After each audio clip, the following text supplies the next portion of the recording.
All right, so get this. It's been 75 years since, that whole right to food thing was recognized globally. 75 years. Right. You'd think, wouldn't you think we kind of have this whole hunger thing figured out by now? Yeah, you'd think so, right? Yeah. I mean, it's a basic human right. Exactly. But here's the thing.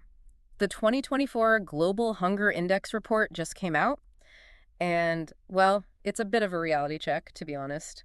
Oh. Yeah, it basically says that billions of people are still struggling, like really struggling, to get enough to eat every single day. Yeah, that's tough one to swallow. Definitely reminds us that progress isn't always like a straight line upwards. It's true. So for today's deep dive, we're really going to unpack this whole report. It's a big one, very thorough, peer-reviewed, the whole 9 yards, put together by, the leading organizations in this field, Wealth, Hunger, Health, and Concern Worldwide. They're the gold standard. Exactly. And they don't just tell us like, oh, these many people are hungry. They really dig into the why, which I think is super crucial if we actually want to fix this thing. Absolutely. And they have a really, really compelling argument this year. They're saying that gender justice, this is key. It's not just some side issue.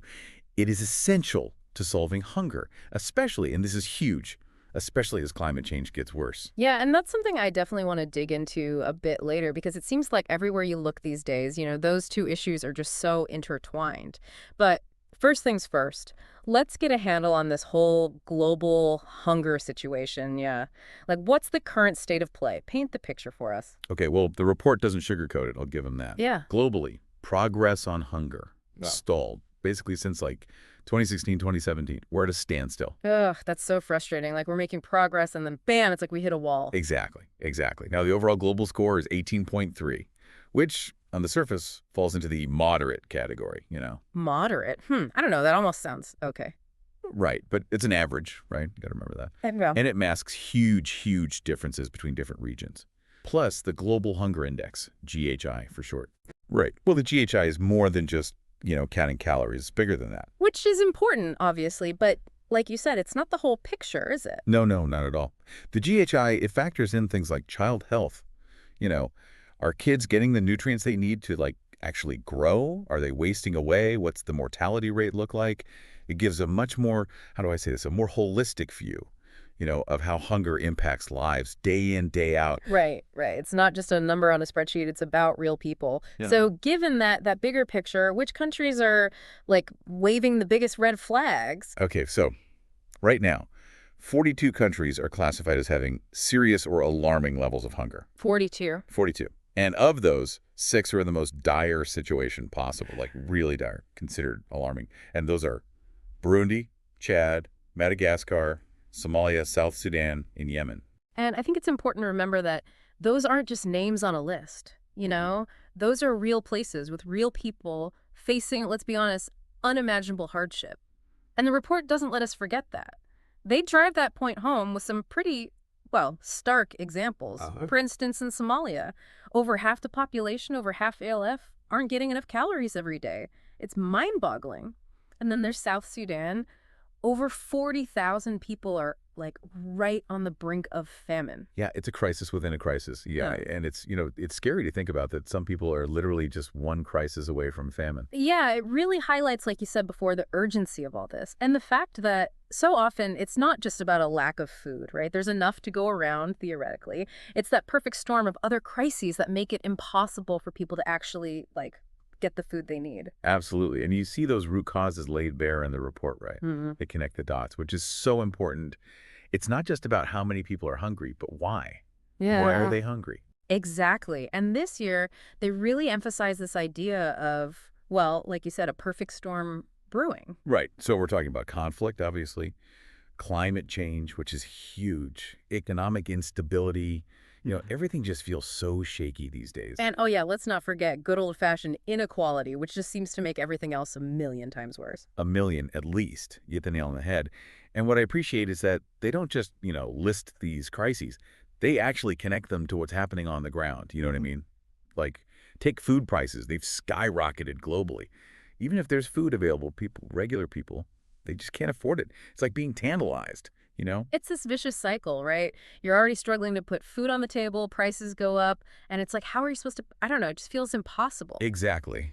And the numbers are frankly, staggering. Yeah. The report states that 2.8 billion people can't afford a healthy diet. That's billion with a B. Wow. Okay, hold on. Let me just wrap my head around that for a second.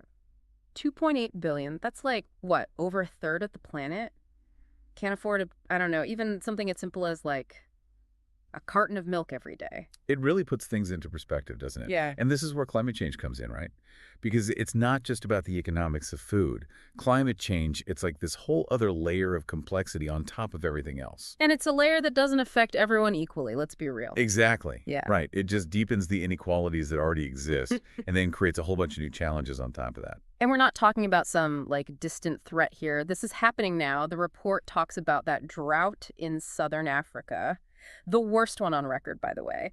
And it just makes you think, imagine, your livelihood, your ability to feed your family. It all depends on rain-fed crops, right? And then the rain just stops. It just stops. And it's devastating, right? And it really highlights how precarious the situation is for so many communities around the world. Their very survival is like at the mercy of these weather patterns. Weather patterns, by the way, that are becoming increasingly unpredictable because of climate change. But that brings us back to this idea of a perfect storm, because climate change, as we've been saying, it doesn't exist in a vacuum. Okay, so let's recap for a second. We've got this, I'm not going to lie, a kind of grim picture of global hunger, Right. fueled by conflict, climate change, throw in some economic instability for good measure, and the ever-present inequality. It's a lot, frankly. It can feel overwhelming. But now I want to get to what I think is probably the most important takeaway from this entire report, and that's this link between gender justice and hunger. Because this report, I don't know if you agree, but it doesn't shy away from this at all. It just comes right out and says gender inequality. It's not just unfair, it's a driving force behind hunger. And that wasn't enough. It's making climate change worse. It's a bold statement. Yeah. And it needs to be said, right. So break it down for me, for the listeners at home who are maybe, like me, still wrapping their heads around this. How does gender inequality, like practically day to day, how does that translate into empty stomachs? And how is it making climate change worse at the same time? Okay, so think of it this way. It creates this vicious cycle, right? So women and girls, they're often hit hardest by both hunger and climate disasters. It's a double whammy, like 1-2 punch. So when those crises that we were just talking about, conflict, climate change, when they hit, it's women and girls who are the most vulnerable. Exactly. They bear the brunt of it. And the data, it's all there, backing this up. For example, did you know that just in general, women are 1.3 percentage points more likely to experience, we're talking moderate or severe food insecurity compared to men, just in general? Huh. I didn't realize there was even a gap at baseline, like before things go haywire. Right. It's there, It's always there. But it gets worse, of course. During a crisis, that gap, it widens to 3.6 percentage points. That's huge. And not just huge in a statistical sense, right? But in the sense that we're talking about real people here. Of course. It's not just a number, right? It's millions of mothers' daughters going hungry simply because they are female. That is alarming, frankly. And it really underscores something that I think gets lost in the conversation sometimes. It's not enough to just, make sure that women and girls get their fair share at mealtimes. Like, oh, here's a plate of food, now we're good. No, we need to go deeper than that. We need to dismantle the systems that are putting them at a disadvantage in the first place, right? It feels, I don't know, kind of like we're talking about systemic change, to our whole approach to food and resources, which I'm not going to lie, can feel a little overwhelming.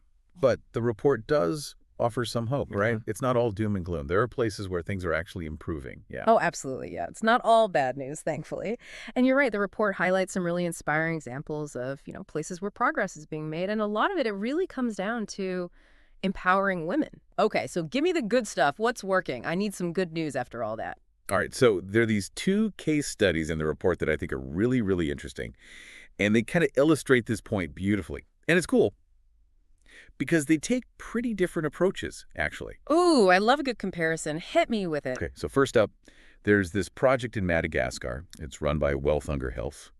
And they're doing something called, get this, positive masculinity training. Hold on. Back up for a second. Positive masculinity training. What does that even mean, especially in this context? I know, right?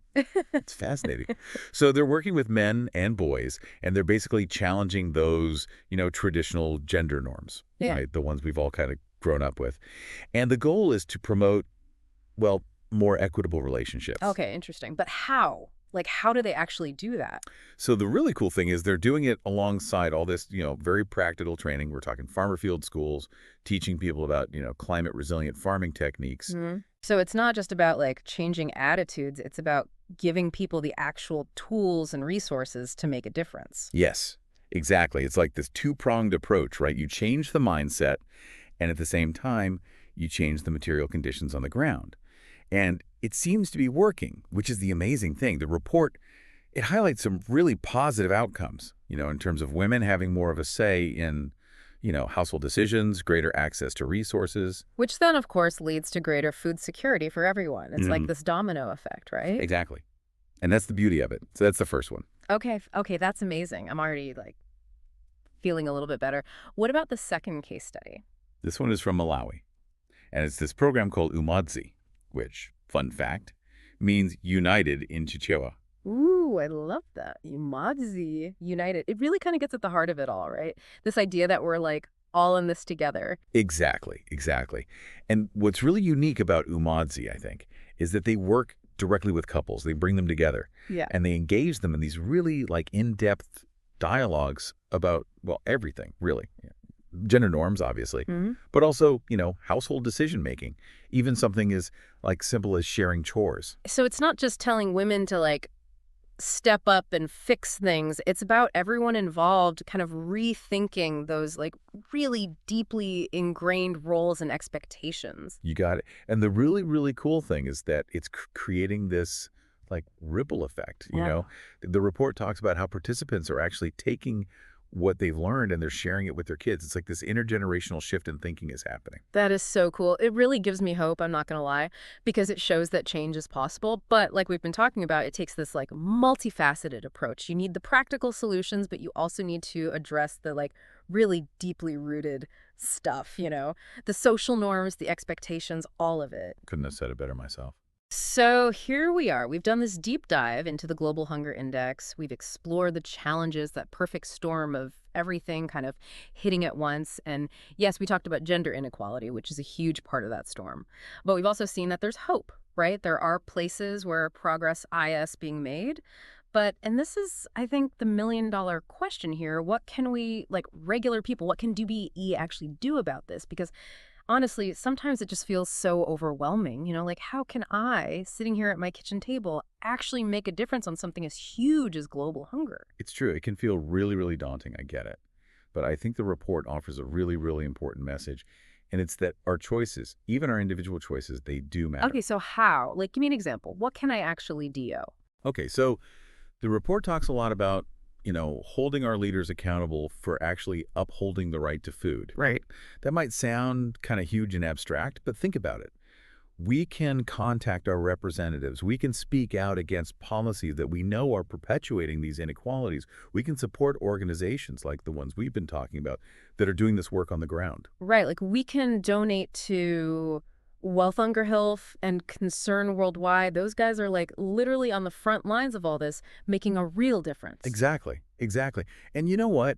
Don't underestimate the power of just staying informed. Like having these conversations, raising awareness amongst, your friends, your family, it all builds momentum. It all matters. It's that whole idea that even small actions, when, millions of people are doing them, can actually add up to something huge. Yes, 100%. And I think that's a really empowering message, honestly. We're not powerless in all of this. I like that because ultimately, at the end of the day, this isn't just some abstract issue. Yeah. These are real people with real lives, real families. And their futures are tied to the choices that we're making today. Exactly. So as we wrap up this deep dive, I think the takeaway is pretty clear. The fight for food security, it's far from over. It's ongoing. It's evolving. But, and this is important, it's a fight that we can all be a part of. Absolutely. And it's a fight worth fighting. 100%. And on that note, thank you for joining us for this deep dive. It's been real. Until next time, stay informed, stay engaged, and most importantly, stay hopeful.